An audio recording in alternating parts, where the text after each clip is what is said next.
non, pas du tout. Non, nous on avait fait aussi une série avec des univers assez différents pour qu'on s'ennuie jamais. Je m'ennuie jamais à dessiner Nevis par exemple. D'ailleurs, les croquis que je fais annexes en témoignent. Donc non, c'est toujours aussi intéressant. Et puis des fois, quand j'ai envie de digresser un peu, j'ai eu l'occasion de travailler sur Un jour J comme je l'avais fait, ou j'avais fait un Wolverine aussi, parce que finalement l'exécution de l'album ne me prend entre guillemets que 6-7 mois, ce qui me permet de travailler de pouvoir sortir 2 albums dans une année, ce qui est, bon, on dorme un peu, mais c'est faisable, donc ce qui est plutôt pas mal quand j'ai envie de m'évader un peu de l'univers. Mais Sillage, ça reste une série où finalement, comme l'écriture et le dessin est vraiment imbriqué, où je me lasse pas, puis je trouve qu'il y a pas mal de choses intéressantes à raconter encore sur l'univers. C'est parce que aussi l'évolution de Nevis, ça semblait presque logique, et puis on s'est dit effectivement que ça pourrait être marrant de la reconfronter un peu à un pan de son passé qui était assez important à ce moment-là. Et puis c'est vrai que moi j'aimais bien cet univers un peu situé entre révolution industrielle, il y a un petit côté western aussi, un petit côté monde un peu canadien, parce que moi par exemple j'aime beaucoup les paysages de neige, etc. Même si là il n'y en a pas tellement dans cet album. Moi j'avais préféré avoir plutôt une sorte de saison un peu où c'était un peu soit le début de l'hiver ou la fin de l'hiver. Mais ouais, c'était intéressant de faire des machines un peu plus rétro, d'être dans un univers qui sentait bon le bois et le cuir. C'est une terre recréée finalement. Parce que dans le 3e tome, on découvrait que c'était un terrien, un Français qui plus est, un généticien qui avait recréé une espèce humaine à partir des autochtones et qui avait aiguillé la civilisation pour en refaire évoluer toute une civilisation dans j'allais dire les clous de ce que lui il trouve évoluer, c'est-à-dire sa civilisation à lui de français, parce qu'on voit même dans le 3e qu'il y a eu une période un peu de genre de Gaulois, après c'est même de régime de la terreur, des chevaliers, enfin on voit que la civilisation a évolué très vite, puisqu'en plus les habitants, on va dire les demi-terriens qu'il a créés, ils ont la capacité de grandir très très vite, c'est-à-dire en 5 ans ils sont à l'âge adulte, ce qui permet à la civilisation d'évoluer beaucoup plus vite. Finalement, comme si Jules Verne par exemple avait travaillé au développement de matériel plutôt qu'à écrire des romans, peut-être qu'ils ont la technologie pour le faire et ils le font.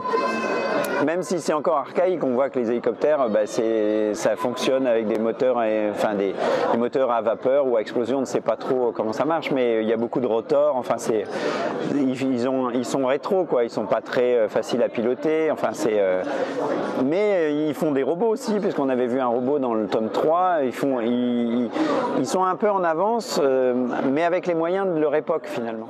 Ce qui était intéressant, c'était de créer un monde qui soit finalement vraiment steampunk comme on le définit, c'est-à-dire une espèce de science-fiction rétro.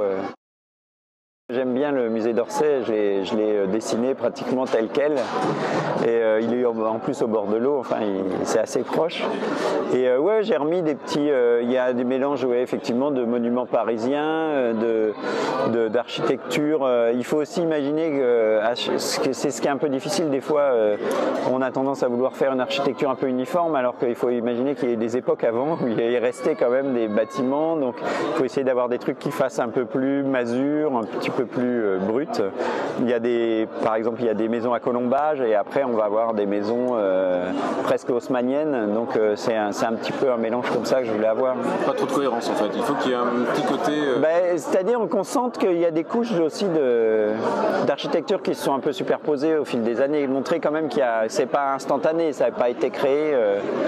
Je pense que c'est la même chose aussi quand on dessine une BD dans les années 60, il ne faut pas dessiner que des voitures des années 60, il faut en dessiner des années 50, des années 40, des années 30, il faut dessiner tout ce qui roule encore à l'époque.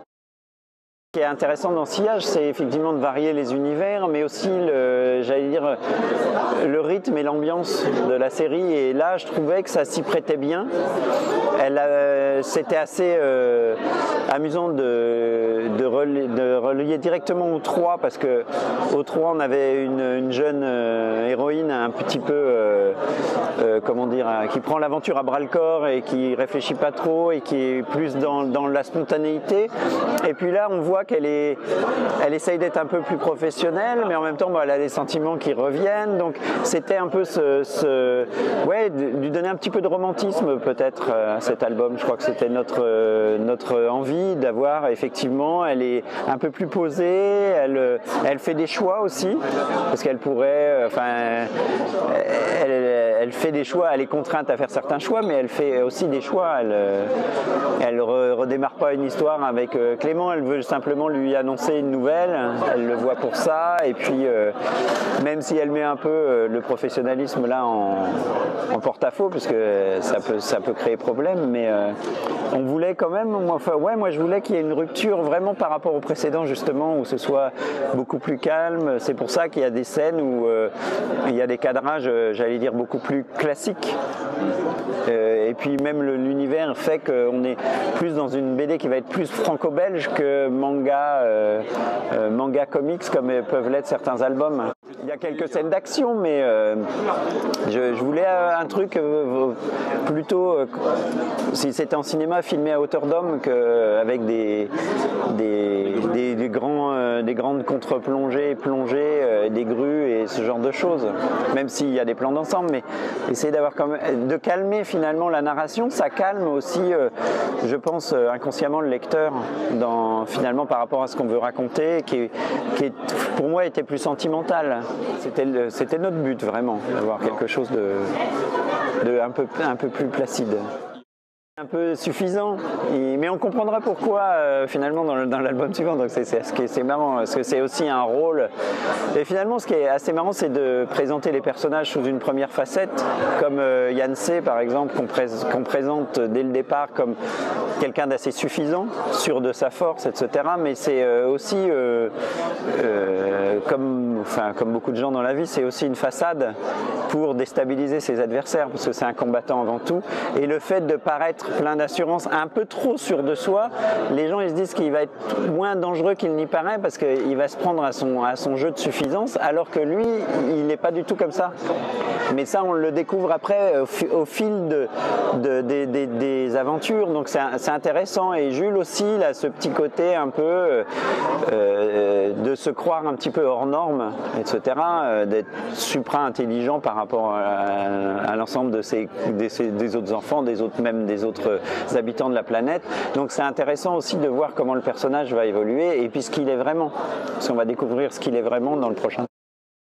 C'était de demander à un dessinateur, un ami, de faire le portrait de Nevis et de le dessiner lui, pour que ce soit marrant, c'est-à-dire le petit portrait qui est dessiné dans le début de la page, je l'aurais fait faire par quelqu'un et j'aurais dessiné l'auteur pour faire un petit gag, enfin un petit, comment on appelle ça, un private joke, voilà, exactement. Et finalement, comme j'avais pas le temps, je l'ai fait moi-même le dessin, donc j'ai dit j'ai pas le choix, je vais le dessiner moi-même. Donc c'était assez marrant de faire l'illustrateur du 19e siècle en train de demander à Nevis si elle veut être son modèle. Donc c'était assez rigolo, parce que ça faisait effectivement une sorte de petite mise en abîme un peu marrant. D'ailleurs, il s'appelle Auguste Filuchet, donc c'est Philippe Buchet, Filuchet, donc c'était ça. Et Auguste, c'était mon deuxième prénom. Mon père avait annoncé que je m'appelais Auguste à ma mère quand il m'a fait enregistrer. Elle avait dit c'est pas vrai, Philippe Auguste. Il avait dit non, c'est une blague. Donc, mais moi j'aurais bien aimé, parce que j'aime bien Auguste. Je me mets dans la peau des personnages quand je les dessine, parce que c'est aussi un travail d'acteur un petit peu, de réfléchir à leur posture au moment où ils vont faire les choses. Je sais que ce ne serait pas Clément, ni Jules.